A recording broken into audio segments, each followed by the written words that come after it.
మేమైతే మహారాష్ట్ర ఎంటర్ అయిపోయాం. జస్ట్ ఇప్పుడే బ్రష్ చేసుకుని వచ్చాం. సో నేను బట్ట కూర్చున్నాడు. సో ఒకళ్ళు రాలేదు, అందు గురించి వెయిట్ చేస్తుంది బస్సు అయితే మాత్రం. ఇక్కడైతే బాగా చలిగా ఉంది వేసవికాలం అయినప్పటికీ. సో బస్ స్టార్ట్ అయిన తర్వాత మళ్ళీ మనం స్టార్ట్ చేద్దాం. ఇక్కడైతే చాలా అంటే చాలా చలిగా ఉంది మంచిగా.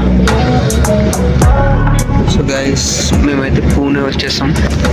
సో ఇది పూణే, మీరు చూస్తున్నారు కదా. సో ఇప్పుడు చూడండి క్లియర్గా. సో పూణేలో అయితే ఉన్నాం. ఇంకొక 2 అవర్స్లో ముంబై అయితే చేరుకుంటాం. పూణే చాలా బాగుంది, చాలా చాలా ప్లెజెంట్గా అయితే ఉంది.